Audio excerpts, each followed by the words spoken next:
கரிகாலன் அர்ஜுனுக்கு கொஞ்சம் கூட விருப்பமே இல்லாத கல்யாணத்தை நடத்தி வைக்கணும் அப்படின்ட்டு நினைக்கிறது ரொம்பவே தப்பு அப்படின்ட்டு நீங்களும் நினச்சிங்கன்னா மறக்காம இந்த வீடியோவுக்கு லைக் போட்டு தெரிவிங்க அன்பு உறவுகளே. காதல் காதல் காதல் இனி வரப்போகிற எபிசோடில் என்னெல்லாம் சுவாரஸ்யமான விஷயங்கள்லாம் நடக்க போகுதுன்னு ப்ரெடிக்ஷன் பார்க்கலாம் வாங்க. சரண்யா மதுக்கிட்டையும் பேசி பார்க்குறாங்க. உன்னால் இந்த கல்யாணத்தை நிப்பாட்ட முடியும் மது, உன்னை ரொம்பவே அர்ஜுன் காதலிக்கிறான், உனக்குமே தெரியும், எதனாலும் நீ பண்ணு மது அப்படின்னு சொல்லிட்டு இங்கே சரண்யா அவங்கக்கிட்ட பேசுகிறாங்க.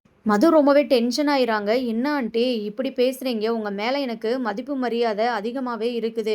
அர்ஜுன் தான் இப்படிலாம் தேவையில்லாமல் பண்ணிகிட்டு இருக்கிறானா, நீங்களும் அவனுக்கு சப்போர்ட் பண்ணி பேசிகிட்டு இருக்கிறீங்க. எனக்கு அர்ஜுன் மேலே துளியளவு கூட காதல் இல்லவே இல்லை, இனியும் வரப்போகிறதே இல்லை.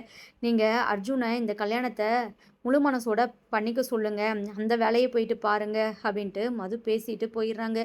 இங்கே சரண்யா ரொம்பவே ஃபீல் பண்ணுறாங்க. அர்ஜுனோட வாழ்க்கையை இப்போ நம்ம எப்படி காப்பாற்ற போகிறோம் அப்படின்ட்டு. இங்கே மணமேடையில் அர்ஜுன் ரொம்பவே பதற்றத்தோடு தான் உட்கார்ந்துட்டு இருக்கிறாரு. சரண்யாவும் வராங்க. அர்ஜுன் சரண்யா ரியாக்ஷன் பண்ணுறத வச்சு புரிஞ்சுக்கிறாங்க.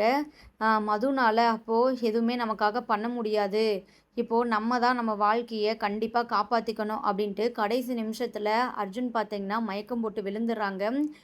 கரிகாலன், ஸ்வேதா மற்ற எல்லாருமே ரொம்பவே பதற ஆரம்பிச்சுறாங்க.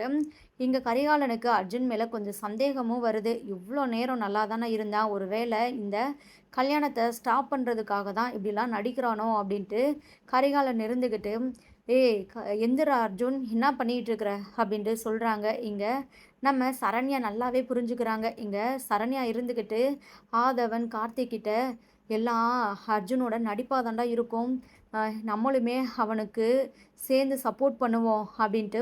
என்னங்க என்ன பண்ணிகிட்டு இருக்கிறீங்க, அர்ஜுன் மயக்கம் போட்டு விழுந்துட்டான், பாவுங்க, அவனை நம்ம உடனே ஹாஸ்பிட்டலுக்கு கூட்டிகிட்டு போகணும் அப்படின்ட்டு சொல்கிறாங்க.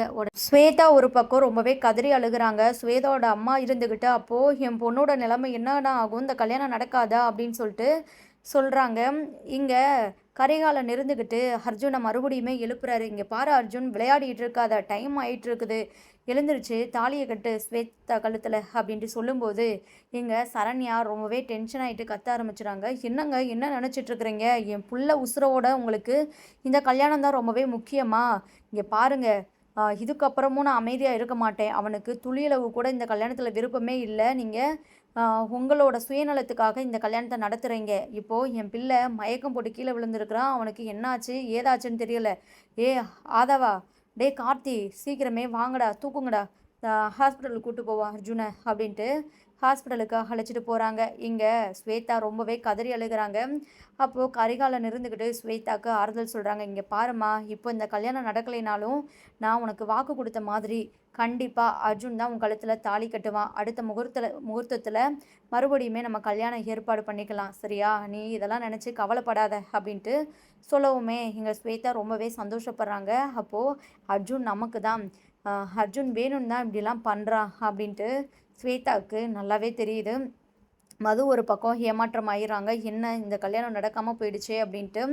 நெக்ஸ்ட்டு ஹாஸ்பிட்டலில் பார்த்தீங்கன்னா எல்லாருமே வெயிட் பண்ணிகிட்டு இருக்கிறாங்க. அப்போது சரண்யா டாக்டர்கிட்ட தனியாக கூப்பிட்டு போயிட்டு பேசுகிறாங்க. இந்த மாதிரி உங்கள் பையனுக்கு எந்த ஒரு ப்ராப்ளமும் இல்லை, சாதாரண மயக்கம்தான் அப்படின்ட்டு டாக்டர் சொல்லும்போது சரண்யா ரொம்பவே ரெக்வெஸ்ட் பண்ணி கேட்குறாங்க. நடந்த விஷயத்தெல்லாம் சொல்லி ஹெல்ப் கேட்குறாங்க. இந்த மாதிரி அவனுக்கு பெரிய ப்ராப்ளம் ஆயிடுச்சு, ரொம்பவே டிப்ரெஷன் ஆகிட்டு ரொம்பவே உடம்பு சரியில்லாமல் ஆயிடுச்சு அப்படின்ட்டு சொல்லுங்கள், இல்லைனா தேவையில்லாத பிரச்சனை ஆகிடும் அப்படின்ட்டு ரொம்பவே ரெக்வெஸ்ட் பண்ணி கேட்கவும் டாக்டருமே பார்த்தீங்கன்னா கரிகாலன் கிட்ட அந்த மாதிரியே சொல்லிடுறாங்க. இங்கே ஸ்வேதா இருந்துக்கிட்டு, சரி என்னதான் இருந்தாலும் அர்ஜுன் நமக்கு தானே, நம்ம ஏன் ஃபீல் பண்ணணும் அப்படின்ட்டு ரொம்பவே தைரியமாக நிற்கிறாங்க. கரிகாலன், பாட்டி எல்லாருமே வெளியே பேசிகிட்டு இருக்கிறாங்க. இங்கே அர்ஜுன் பார்த்தீங்கன்னா பெட்டில் உட்காந்துருக்கிறாரு. அப்போது ஆதவன், கார்த்திக், சரண்யா 3 பேருமே பார்த்தீங்கன்னா ரொம்பவே ஜாலியாக பேசிகிட்டு இருக்கிறாங்க. அர்ஜுன் பயங்கர ஆக்டிங் தாண்டா அப்படின்ட்டு சொல்லும்போது, என்னை விட அம்மாவுக்கு தான் எல்லா க்ரெடிட்டுமே, நல்ல வேலை அம்மா நல்லாவே புரிஞ்சுக்கிட்டாங்க இது ஆக்டிங் தான் அப்படின்ட்டு. என்னை விட அவங்க தானே செம்ம ஆக்டிங் பண்ணி என் வாழ்க்கையே சேவ் பண்ணிட்டாங்க, அப்படின்ட்டு சொல்கிறாங்க. உடனே சரண்யா இருந்துக்கிட்டு, தப்பிச்சுட்டோன்னு மட்டும் நினைக்காதடா அர்ஜுன். இப்போ இல்லைனாலும் அடுத்த முகூர்த்தத்தில் உனக்கு ஸ்வேதாவுக்கும் கல்யாணம் பண்ணி வைக்கணும் அப்படின்ட்டு தான் உன் அப்பா முடிவில் இருக்கிறாரு அப்படின்ட்டு சொல்கிறாங்க. இங்கே அதை கேட்ட அர்ஜுனுக்கு பயங்கர டென்ஷன் ஆகுது. ஏம்மா அப்பா இப்படி இருக்கிறாரு? கொஞ்சம் கூட என் வாழ்க்கை விஷயத்தில் அவருக்கு அக்கறையே இல்லை. எனக்கு பிடிக்கலேன்னு சொல்லிட்டு தெரிஞ்சுமே இந்த கல்யாணத்தை நடத்தணும் அப்படின்ட்டு இந்த மாதிரிலாம் பண்ணுறது ரொம்பவே தப்பு தானே. நீயும் அவர்கிட்ட தைரியமாக எதுவும் பேச மாட்ற. நான் என்ன தான் பண்ணுறது அப்படின்ட்டு சொல்கிறாங்க.